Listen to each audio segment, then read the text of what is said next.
Hello दोस्तों, स्वागत है आपका मेरे चैनल कहानी 2.0 में। आशा करती हूँ आप सब बहुत ही अच्छे होंगे। तो चलते हैं हमारी आज की कहानी की ओर। मेरे दोस्त को हमेशा से ही बहुत सारी गर्लफ्रेंड रखने की आदत थी। धन दौलत की कमी ना होने की वजह से उसे रोज़ नई लड़की तलाशने में ज़्यादा दिक्कत ना होती, लेकिन वह जब भी अपनी गर्लफ्रेंड को घर लेकर जाता, उसके बाद वो लड़की गायब हो जाती। आखिर वो उन लड़कियों के साथ क्या करता था? एक दिन जब मैंने छुपकर देखा तो मेरे पैरों तले ज़मीन खिसक गई। मैंने देखा कि वो तो मेरा नाम सचिन है। अच्छी पढ़ाई और मेरी मेहनत की वजह से आज मैं अपने पैरों पर खड़ा हो चुका था। मेरी सरकारी नौकरी जो लग गई थी। आज माँ पापा की खुशी का भी कोई ठिकाना नहीं था। अपने माँ पापा की इकलौती संतान होने की वजह से उन लोगों को सिर्फ मुझसे उम्मीद थी कि मैं एक ना एक दिन कामयाब हो जाऊं। आज उनका सपना पूरा हो चुका था। खैर, कुछ दिनों के बाद मेरा ज्वाइनिंग लेटर आ गया और मैं देहरादून जाने की तैयारी में लग गया। आज से पहले कभी माँ पापा से दूर नहीं रहा था, तो जाने में बड़ी मुश्किल हो रही थी। माँ पापा का उतरा चेहरा साफ बयां कर रहा था कि वो लोग मुझसे दूर नहीं रहना चाहते थे, लेकिन झूठी मुस्कुराहट लाकर वो मुझे हौसला दे रहे थे। मैंने माँ पापा से कहा कि बस कुछ दिनों की बात है, सिर्फ वहाँ से सेटल होने के बाद आप लोगों को भी बुला लूँगा। खैर, ऐसा ही उनका आशीर्वाद लेकर मैं अपनी ड्यूटी पर निकल गया। देहरादून पहुंचकर कमरा कमरा रेंट पर लिया और खाने खाने पीने की वगैरह की व्यवस्था की और दूसरे दिन से अपने ऑफिस जाने लगा। ऑफिस में मेरी मुलाकात राहुल से हुई। मेरे साथ ही नौकरी करता था। बातों बातों में हम दोनों एक अच्छे दोस्त बन गए। एक दिन राहुल ने अपने घर मुझे डिनर पर बुलाया। पहले तो मैंने मना कर दिया, लेकिन फिर एहसास हुआ कि इतना अच्छा दोस्त है, हर बात एक दूसरे से शेयर करते हैं, तो मुझे जाना चाहिए। वहाँ जाकर मैंने देखा कि राहुल का घर किसी महल से कम नहीं था। राहुल के घर में रामू नाम का एक नौकर था जो खाना वगैरह बनाता था और राहुल के पास ही रहता था। राहुल ने बताया कि उसके माँ बाप उसके बचपन में ही गुजर गए थे। गांव में उसके पास बहुत सारी ज़मीन थी जो उसने किराए पर दे रखी थी और खुद यहाँ सरकारी नौकरी करता है। खैर, खाना वगैरह खाकर मैं घर पर आ गया और सोचने लगा कि इतना अमीर आदमी फिर भी कितना अच्छा है। राहुल में जरा भी घमंड नहीं था। मुझे उसकी दोस्ती पाकर बहुत अच्छा लगा। एक दिन ऑफिस से मुझे पता चला कि उसकी गर्लफ्रेंड भी है। मैंने उसके साथ मजाक करते हुए कहा कि कब कर रहे हो शादी? उसने यूं ही बात को टाल दिया। अब तो मैं और राहुल ऑफिस के बाहर भी साथ रहने लगे, घूमना फिरना मस्ती करना। कभी कभार मैं राहुल के घर रुक जाया करता था। इन सब के बीच मुझे राहुल की एक आदत का पता चला। राहुल को बहुत सारी गर्लफ्रेंड रखने की आदत थी। जब एक के साथ मन भर जाता तो वह दूसरी को फंसा लेता। इतना धन होने की वजह से उसको ये सब करने में ज़्यादा मुश्किल नहीं होती थी। मैंने राहुल को काफ़ी बार समझाया कि ये गलत है, तुम प्यार के नाम पर गलत कर रहे हो। तभी उसने कहा कि यार सचिन, तुम कैसी बातें कर रहे हो? गर्लफ्रेंड रखना बुरी बात है क्या? मैंने उसे कहा कि गर्लफ्रेंड रखना बुरी बात नहीं है, लेकिन गर्लफ्रेंड सिर्फ एक होती है जिसके साथ शादी करके पूरी ज़िंदगी गुजारी जाए। लेकिन तुमने तो पता नहीं कितनी लड़कियों को फंसा रखा है। लेकिन वो कहाँ मानने वाला था, बहाने बनाकर मुझे वहीं चुप करवा दिया। खैर, उसके बाद मैंने भी उसे कुछ नहीं कहा और अपने काम से मतलब रखने लगा। शायद उसमें राहुल का कसूर नहीं था। वो अपने बचपन से ही अपने हिसाब से जीता आ रहा था। उसे आज तक सही गलत की पहचान कराने वाला कोई नहीं मिला, तो वह बेचारा अपने माइंड से ही तो करेगा सब। खैर, अब समझ में आ रहा था कि जीवन में माँ बाप का होना कितना ज़रूरी है। हमारे परवरिश से लेकर संस्कारों तक उनका हाथ होना ज़रूरी है। उनका मार्गदर्शन जीवन बदलने में सबसे ज़रूरी होता है। खैर, ऐसे ही दिन निकलते गए।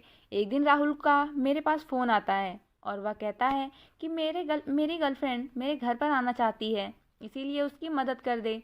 मैं घर से बाहर नहीं जा सकता था क्योंकि आज मेरी थोड़ी तबीयत ठीक नहीं है, इसलिए क्या तू उसे ड्रॉप कर देगा और मेरे घर तक छोड़ देगा? तभी मैंने राहुल को मना कर दिया और कहा कि भाई देख, हमारी दोस्ती सिर्फ दोस्ती तक ही सीमित रख। इन सब झमेले में मुझे मत डाल। मैं आज तक इन सब मामलों में नहीं पड़ा और ना ही आगे जाना चाहता हूँ कि गर्लफ्रेंड क्या होती है। मेरे लिए तो मेरे माँ पिताजी ढूंढ लेंगे, वही मेरे लिए गर्लफ्रेंड और पत्नी दोनों होगी। तभी राहुल हंसने लगा और बोला कि मैं कौन सा तुझे गर्लफ्रेंड बनाने के लिए बोल रहा हूँ। मैं तो सिर्फ यही बोल रहा हूँ कि उसे तू मेरे घर तक ड्रॉप कर दे, उसके बाद तू चला जाना। तुझे कौन रोकता है? खैर मेरे मना करने के बावजूद भी राहुल की जिद रुकी नहीं और आखिर में मुझे हाँ बोलना पड़ा। मैं अपनी गाड़ी लेकर निकल गया और चौराहे से उसकी गर्लफ्रेंड को गाड़ी में बिठाया और राहुल के घर पर छोड़ दिया। उसके बाद मैं अपने कमरे में आ गया। शाम को फिर मेरे पास राहुल का फ़ोन आता है और वह कहता है कि यार एक और दिक्कत आ गई है, क्या तुम मेरी मदद करोगे? मैंने राहुल से कहा कि आखिर बात क्या है, पहले बात तो बता, ऐसी क्या दिक्कत आ गई? तभी राहुल कहने लगा कि यह सब मैं तुझे बाद में बताऊंगा, पहले एक काम कर, तू नुक्कड़ वाली दुकान पर जा, वहाँ पर एक आदमी तुझे एक थैली देगा, उस थैली को लेकर तू मेरे घर पर आना और बाहर मेरा नौकर इंतजार कर रहा होगा, उसे वह थैली दे देना, अगर चाहे तो अंदर भी आ जाना। तभी मैंने उससे कहा कि यार तू यह क्या अजीबोगरीब काम मुझसे करवा रहा है, कभी कहता है मेरी गर्लफ्रेंड को मेरे घर पर ड्रॉप कर दे, कभी कहता है तू थैली लेकर आ, आखिर ये सब क्या चल रहा है? देख मुझे इन सब झमेले में नहीं पड़ना, प्लीज़ मुझे बख्श दे। तभी राहुल कहने लगा कि यार तू दोस्त है या दुश्मन, कभी तो काम में आ जाया कर, और मैं तुझसे कौन सा किसी का मर्डर करा रहा हूँ जो तू ऐसी बातें कर रहा है? मैं तो सिर्फ इतना बोल रहा हूँ कि वह थैली लाकर मेरे घर पर पकड़ा दे, इसमें तेरा क्या जाता है? और वैसे भी अगर तुझे कभी ज़रूरत हुई तो मैं भी तो तेरी ज़रूरत का ख्याल रख कर तेरी मदद करूँगा ना। तभी मैंने राहुल से कहा कि नहीं भाई नहीं, मुझे इस तरह की कभी कोई ज़रूरत नहीं पड़ेगी, वैसे भी मैं अपने काम खुद करता हूँ और इन सब झमेले में मैं पड़ता भी नहीं हूँ। फिर राहुल ने फिर से जिद करना शुरू कर दिया। तभी मैंने उससे कहा कि ठीक है, मैं थैली लेकर आ जाता हूँ। मैं गाड़ी लेकर फिर से निकल गया और एक दुकान के आगे एक आदमी खड़ा था जिसके हाथ में से मैंने थैली ली और राहुल के घर की तरफ निकल पड़ा। मैंने थैली को खोल कर नहीं देखा कि आखिर उसमें अंदर है क्या। मैं सीधा थैली लेकर राहुल के घर की तरफ चला गया। घर के बाहर उसका नौकर खड़ा था। उसने कहा कि सर ने थैली लेने को बोला है, लेकिन मैंने उसे देने से मना कर दिया और सीधा अंदर चला गया। जाकर सीधा राहुल का कान पकड़ लिया और बोल दिया कि बस भाई, मुझसे और कुछ नहीं होगा, तू मुझसे कोई क्राइम तो नहीं करवा रहा है ना? तभी उसके पास गर्लफ्रेंड भी बैठी थी, इसलिए मैंने ज़्यादा कुछ नहीं बोला। मैं चलता हूँ, कल ऑफिस में मिलते हैं। राहुल ने कहा ठीक है भाई, तेरा थैंक यू। मैं जाने लगा। तभी उसने कहा कि आज रात का खाना यहीं पर खा लेना, टाइम से आ जाना। तभी मैंने उसे कहा नहीं, मैं नहीं आऊँगा, मैं तो होटल से ले खा कर आऊँगा, तो अपनी गर्लफ्रेंड के साथ मस्ती कर। तभी वह हंसने लगा और मैं वहाँ से सीधा कमरे में की तरफ चला गया।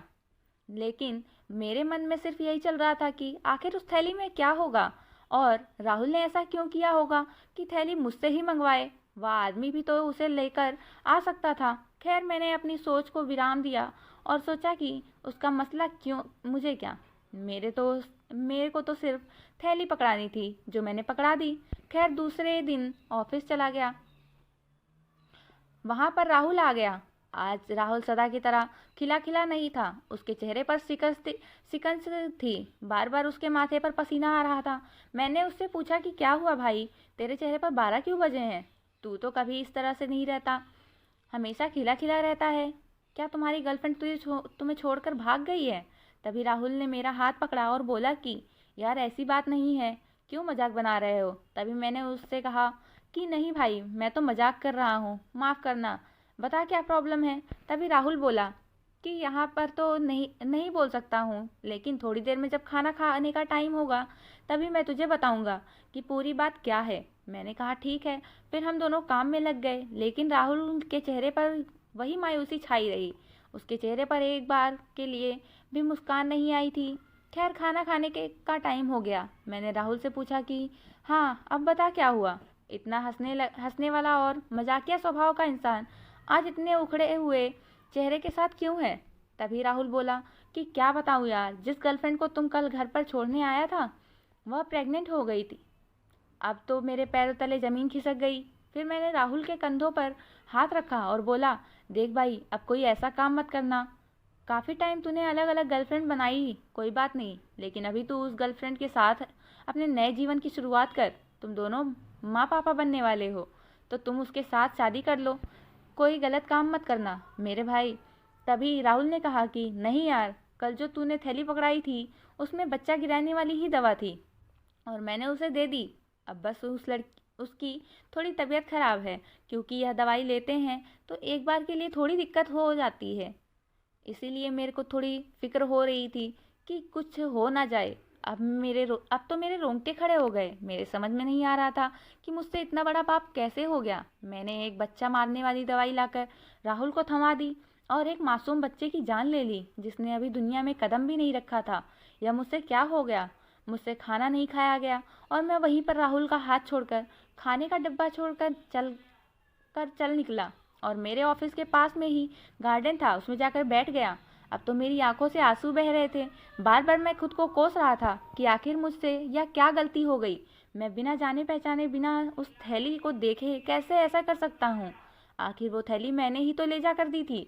अगर मैं यह थैली ले जाकर ना देता तो शायद मेरे हाथों यह पाप नहीं होता। एक मासूम बच्चा चला गया जो पूरा इस दुनिया में आया भी नहीं था। लोगों को पता नहीं क्या हो गया है। मुझे राहुल पर गुस्सा आ रहा था और मैं खुद को भी कह रहा था कि मुझे राहुल से दोस्ती करनी ही नहीं चाहिए थी। इतने में राहुल भी वहाँ आ जाता है और वह कहने लगता है कि यार, इसमें तेरी क्या गलती है? तूने तो बस वो थैली लाकर दी थी। अब तू ही बता, मैं क्या करता? मैं अंजलि से शादी भी कर लेता, लेकिन अंजलि के परिवार वाले नहीं मानते क्योंकि मैं उसकी कास्ट का जो नहीं हूँ। इसीलिए अंजलि की पूरी ज़िंदगी खराब हो जाती। इसलिए बच्चा गिराना पड़ा। मैंने राहुल को जोर से धक्का दे डाला कि मुझसे दूर हो जा। तुम्हारा मसला था, मुझे अंदर क्यों डाला और मुझसे इतना बड़ा पाप क्यों करवा दिया? मैं किस तरह पश्चाताप करूंगा? राहुल ने मुझे बहुत समझाने की कोशिश की, लेकिन मेरे दिमाग में तो सिर्फ यही बात जमकर बैठ गई थी कि मेरी वजह से वह बच्चा मरा है। मैंने ही वह थैली उनको ले जाकर दी थी, जिसकी वजह से उन्होंने उस दवाई का सेवन करके उस बच्चे को मार डाला है। अब तो मेरी आंखों में से आंसू बह रहे थे, पूरा शरीर पसीने से लथपथ था। मैं सीधा अपने कमरे की तरफ निकल पड़ा और जाकर पैकिंग शुरू कर दी। मेरे ऑफिस से में फ़ोन करके मैंने कुछ दिनों की छुट्टी ली और अपने गांव जाने की तैयारी शुरू कर दी। राहुल का भी बार बार फ़ोन आ रहा था, लेकिन मैंने उसका फ़ोन नहीं उठाया और अपना फ़ोन बंद करके गांव के लिए निकल गया। गांव जाने के बाद मुझे कुछ अच्छा लगा। अपने माँ पिताजी से मैंने सब कुछ छुपाया क्योंकि मैं नहीं चाहता था कि उन्हें किसी भी तरह से की परेशानी हो। फिर मेरे चेहरे से उन्हें पता चल गया होगा, लेकिन उन्होंने मुझसे कुछ पूछा नहीं। शायद सोचा होगा कि मेरा कोई पर्सनल मैटर होगा जिसके बीच उन लोगों को नहीं आना चाहिए। खैर, अब मैं वहाँ सेटल होने वाला था, इसीलिए एक आधे महीने मैं उन लोगों को भी वहीं बुलाने वाला था। लेकिन मेरे मन में तो इस खुशी की जरा भी जगह नहीं थी, क्योंकि मेरे मन में तो वही गिल्टी हो रही थी कि मैंने एक मासूम बच्चे की जान ले ली। हालांकि मेरा उसमें कोई कसूर नहीं था, लेकिन मैं खुद को उन बातों से अलग नहीं कर पा रहा था। फिर मैंने सोचा क्यों ना मैं अपने माँ पिताजी से इस बारे में बात कर ही लूँ, शायद उनकी राय से मुझे कुछ संतुष्टि मिले। इसीलिए एक दिन जब हम लोग बैठे हुए चाय पी रहे थे तो मैंने अपने माँ पिताजी से पूछा कि अगर कभी गलती हो जाए तो उसका पश्चाताप किस तरह किया जाना चाहिए। तभी मेरी माँ पिताजी बोले कि बेटा, यह क्या बोल रहे हो? आज तक तुमने कभी कोई गलत काम नहीं किया, तो ऐसा क्यों बोल रहे हो? फिर मैंने उन्हें सारी बात कह डाली। तभी मेरी माँ ने कहा कि हुआ तो गलत है, लेकिन इसमें बेटा तुम्हारा कोई कसूर नहीं है। तू तो अनजान था, तुम्हें तो धोखे में रखकर वह काम करवाया गया। इसमें तुम्हारी कोई गलती नहीं है। तुम अपने मन पर इस तरह का बोझ बिल्कुल मत लो। खैर, अब उन लोगों की बातों से मेरे दिल को थोड़ी बहुत शांति मिल चुकी थी और मैंने जैसे तैसे उस बात को भुलाने की कोशिश की। थोड़ा समय ज़रूर लगा, लेकिन मैं उस सब को अपने दिमाग से निकाल लिया। और अब जो मैंने छुट्टियां ली थी वह पूरी हो चुकी थी। मुझे वापस देहरादून के लिए निकलना था, इसलिए मैं अपना बैग पैक करके देहरादून के लिए निकल गया। फिर वहां जाकर मैंने कुछ दिनों तक राहुल से बातचीत बंद कर दी, लेकिन राहुल कहाँ मानने वाला था। वह रोज़ मेरे कमरे के बाहर चक्कर काटने लगा और मुझे मनाने लगा। फिर मुझे भी उस पर दया आ गई और मैंने उसके साथ बातचीत शुरू कर दी। लेकिन मैंने मन में विचार किया कि आज के बाद मैं कभी राहुल के घर नहीं जाऊंगा, ना ही उसका कोई कहना मानूंगा। सिर्फ दोस्त है तो ऑफिस तक दोस्ती रखूंगा। खैर, मेरी यह बात चलने कहाँ देने वाला था। कुछ दिन ऐसे ही निकले। राहुल तो अपनी नई नई गर्लफ्रेंड को घर पर ले जाने लगा। मुझे बहुत ही चिढ़ होती थी क्योंकि मुझे तो ये सब बिल्कुल पसंद नहीं था, लेकिन मैं कर भी क्या सकता था। मुझे कुछ दिनों बाद एक अजीब सी हरकत होनी महसूस हुई। राहुल जब भी अपनी गर्लफ्रेंड को अपने घर पर लेकर जाता, उसके बाद वह गर्लफ्रेंड उसके घर से बाहर आती ही नहीं थी।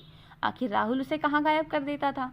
दरअसल यूँ हुआ कि मैं जिस कमरे पर रह रहा था उसके मालिक ने वो बेच दिया, जिसकी वजह से मुझे वो छोड़ना पड़ा। लेकिन उसी के बाद मुझे राहुल के घर के बिल्कुल सामने ही एक कमरा मिल गया। जिसमें सिर्फ मैं अकेला ही रहता था और काफ़ी अच्छी फैसिलिटी भी थी। राहुल ने मुझे बहुत बोला कि तू मेरे ही घर पर रह सकता है, लेकिन मैंने उसके घर पर रहने से मना कर दिया और वजह सिर्फ वही थी कि राहुल रोज़ रोज़ नई नई लड़कियों को घर पर लेकर आ जाता था, जो मुझे बिल्कुल भी पसंद नहीं था। लेकिन मैंने राहुल के घर के सामने ही एक अच्छा कमरा देख लिया और वहीं पर रहने लगा। मेरे कमरे से राहुल के घर की तरफ सारा नज़ारा दिखाई देता था। मैं वर्क करते समय खिड़की पर बैठता था और देखता कि राहुल लड़की को घर के अंदर लेकर जाता है, लेकिन शाम होते राहुल अकेले ही घर से बाहर निकलता और वह लड़की घर से बाहर नहीं निकलती थी। राहुल के घर के बाहर कैमरा भी लगा था और मैं भी जिस कमरे में रहता था वहाँ भी कैमरा लगा हुआ था। जब मुझे अजीब सा शक होने लगा कि राहुल के घर में लड़की जाती है तो हैं लेकिन आती नहीं, तो मैंने अपने कैमरे खंगाले। मुझे लगा कि शायद मेरी नज़रों में ना आती होंगी, क्योंकि मैं तो बाहर ही चला जाता हूँ या फिर कोई और काम में लग जाता हूँ, जिस वजह से वह लड़की चली जाती हैं।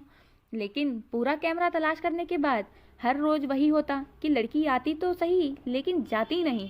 अब तो मुझे अजीब सा लगने लगा था कि आखिर वह लड़कियाँ जाती कहाँ हैं। हर रोज़ नई लड़की आ जाना और उसका ऐसे गायब हो जाना मेरी तो बिल्कुल समझ में से बाहर हो रखा था। मैंने इस बारे में राहुल से बात की, लेकिन राहुल ने इस बारे में कोई बात नहीं बताई। वह कहने लगा कि मुझे खुद नहीं पता, क्योंकि मैं तो शराब पीकर इस कदर सो जाता हूँ, जब उठता हूँ तो वह नहीं होती हैं। अब तो मुझे पूरा शक होने लगा था कि राहुल कुछ गड़बड़ कर रहा है। ऐसा कैसे हो सकता है? एक दिन मैंने सोचा क्यों ना राहुल के घर पर जाकर ही पता किया जाए। यही सोचकर मैं एक दिन राहुल के घर में छुप कर बैठ गया। कुछ ही घंटों बाद राहुल एक नई लड़की के साथ घर में आता है और उसके साथ बड़ी ही प्यारी प्यारी बातें करता है और उसे कहता है कि तुम ही मेरी ज़िंदगी हो। यार, मुझे तो उसकी बातों से हंसी आ रही थी, क्योंकि वह तो हर लड़की को ऐसा बोलता है, लेकिन मेरा मकसद तो केवल यह जानना था कि आखिर लड़कियां गायब कैसे हो जाती हैं। इसीलिए मैं वहीं पर छुप कर बैठा रहा। कुछ देर बाद वह लड़की किचन की तरफ देखती है तो उसके किचन की तरफ धीरे धीरे कोई आवाज़ सुनाई देती है और कुछ महसूस होता है, जैसे मानो उसे कोई बुला रहा है। लड़की उठकर किचन की तरफ चली जाती है और थोड़ी ही देर बाद 2 ग्लास में शराब लेकर आती है और वह शराब जब राहुल पी लेता है तो राहुल बेहोशी की हालत में चला जाता है और वह लड़की फिर से किचन में जाती है। लेकिन काफ़ी देर मैंने इंतज़ार किया, 1 घंटे तक देखा, लेकिन वह लड़की किचन से बाहर नहीं आई। अब तो मुझे अजीब सा लगने लगा। मैं जल्दी ही उठ करके किचन की तरफ जाकर देखने लगा। वहां जाकर मैंने देखा, उसे देखकर तो मेरी हालत ख़राब हो गई। मेरे तो रोंगटे खड़े हो गए। मैंने देखा कि राहुल का नौकर उस लड़की के साथ गलत हरकत कर रहा था। अब मुझसे रहा नहीं गया। मैंने जाकर उस नौकर को एक तमाचा जड़ दिया और उस लड़की को वहां से छुड़ाया। मैंने रामू नौकर को वहीं पर बांध कर छोड़ दिया और जैसे तैसे डॉक्टर को बुलाकर राहुल का नशा उतारा और उसे होश में लाया और राहुल से पूछा कि आखिर यह सब हो क्या रहा है। तभी राहुल ने कहा कि मुझे क्या पता क्या हो रहा है, मैं तो बेहोश था ना। और फिर वो कहने लगा कि रामू भैया को इस तरह बांध कर क्यों रखा है, आखिर यह सब हो क्या रहा है। तभी उस लड़की से पूछा तो वह कहने लगी कि इस नौकर ने मुझे बोला था कि तुम्हें शराब में नशा मिला कर दूं, लेकिन मैंने इतना बड़ा सच रामू के मुंह से जानना जरूरी समझा। मैंने रामू पर चिल्लाते हुए पूछा। तभी रामू ने हाथ जोड़ लिया और कहने लगा कि जब से मुझे पता चला कि राहुल रोज नई नई लड़कियों को घर पर लेकर आते हैं तो मेरे अंदर भी हवस जागने लगी। लेकिन मुझ गरीब और गंदी शक्ल वाले को कौन गर्लफ्रेंड बनती है। इसलिए मेरे मन में एक पाप जग गया और मैंने ऐसी हरकतों को अंजाम देना शुरू कर दिया। जब सर के साथ लड़की बैठी होती तो एक बड़े से पेज पर लिख लेता कि यह तुम्हारी जान ले लेगा। यह रोज ऐसा करता है और वह लड़की ऐसा पढ़कर किचन में आती कोई बहाना लेकर तो मैं उसे कह देता कि यह हर रोज लड़कियों को यहाँ पर लाता है और उन्हें जान से मार देता है, तो आज तुम भी शिकार होने वाली हो। इसलिए एक काम करो कि शराब में मैंने नशा मिला दिया है, तुम सर को पिला दो और यहाँ से भाग जाओ। बेचारी लड़कियाँ मेरे चंगुल में आ जाती हैं और सोचती कि सच में ये ऐसा करता होगा और राहुल को शराब पिला देती। जब राहुल बेहोश हो जाता तो मैं उनको ज़बरदस्ती पकड़ लेता और उनके साथ गलत करता, फिर उन्हें मारकर पीछे के दरवाजे से बने गार्डन में के ज़मीन में गाड़ देता। किसी को कोई शक भी नहीं होता। अब तो रामू की बातें सुनकर मेरे पैरों तले ज़मीन ही खिसक गई थी। इतना दिमाग तो कोई कैसे चला सकता है। और इतनी बड़ी हरकत कैसे कर दी। उसने पता नहीं कितनी लड़कियों को आज से पहले मारा था। मैंने राहुल से भी पूछा कि क्या तुमने कभी भी अपनी गर्लफ्रेंड के बारे में पता करने की कोशिश नहीं की। तभी राहुल ने कहा कि जब मैं होश में आता तो मुझे लगता कि मैंने कुछ ज़्यादा ही शराब पी ली, जिसकी वजह से वह चली गई है। और मैंने कई बार उन्हें फ़ोन करने की भी कोशिश की, लेकिन उनका फ़ोन बंद आया। तो मैंने सोचा कि शायद उन्होंने कोई और बॉयफ्रेंड देख लिया, क्योंकि मैं तो शराब के नशे में पता नहीं क्या कर देता। मैंने राहुल से कहा कि मैंने तुझे कितनी बार समझाया था कि तेरी ये हरकतें कभी तुझे भारी पड़ सकती हैं, लेकिन तुमने मेरी एक न मानी। अब तो राहुल की आंख में आंसू थे। हम लोगों ने पुलिस को फ़ोन किया और रामू को अरेस्ट करवा दिया। ना जाने बेचारी उन लड़कियों का क्या हाल किया होगा, किस तरह उनकी जान ली होगी। खैर, मैं अपने कमरे पर आ गया था। मेरी आंखें भरी हुई थी। मैं बार बार यही सोच रहा था कि आखिर उन लड़कियों की गलती क्या थी। उन्होंने एक लड़के से प्यार किया जिसकी सज़ा उन्हें मिली, और नौकर भी ऐसा करके ऐसा कैसे कर सकता है। क्या रामू को जरा भी शर्म नहीं आई कि उन मासूम लड़कियों के साथ क्यों ऐसा कर रहा है। खैर, इंसान पता नहीं हवस के अंदर आकर क्या कर जाता है। मुझे तो राहुल पर भी गुस्सा आ रहा था। फिर मैंने विचार किया कि मुझे यहाँ नहीं रहना, राहुल की परछाई भी खुद पर नहीं पड़ने देनी। इसीलिए मैंने एक बंगला खरीदा जो शहर से थोड़ी दूरी पर था, और अपने माता पिता को वहाँ बुला लिया और अपने माता पिता के साथ खुशी से रहने लगा। ऑफिस में जब कभी राहुल मिलता तो उसके साथ थोड़ी बहुत नॉर्मल बातें हो जाती, लेकिन पहले जैसी दोस्ती में मैं नहीं रहा। मुझे समझ आ चुका था कि राहुल कभी नहीं सुधर सकता, और राहुल की ही गलती थी जिसकी वजह से इतनी लड़कियों की जान चली गई। खैर, मैं जल्दी ही इस सब को भूल गया, क्योंकि मेरे माता पिता ने मेरी खूब सहायता की, और अब मैं अपने जीवन में बहुत खुश था। लेकिन मैंने एक फैसला किया कि आज के बाद मैं हर लड़की को इज्जत दूंगा, हमेशा अपनी बहन मानकर उसका सहायक बनूंगा। क्योंकि जिन लड़कियों की जान गई थी उनके लिए दया मेरे मन को झकझोर कर रही थी, लेकिन उनके प्रति और आयोग के सिवाय मैं कर क्या सकता था। तो दोस्तों, आपको यह कहानी कैसी लगी मुझे कमेंट करके ज़रूर बताना, और ऐसी अच्छी अच्छी कहानियाँ मैं आप लोगों के बीच लाती रहूँगी। और पूरी कहानी सुनने के लिए आपका बहुत बहुत धन्यवाद। और चैनल को सब्सक्राइब नहीं किया है तो जल्दी से सब्सक्राइब करें, और बेल आइकन दबाना ना भूलें। मिलते हैं अगली वीडियो में।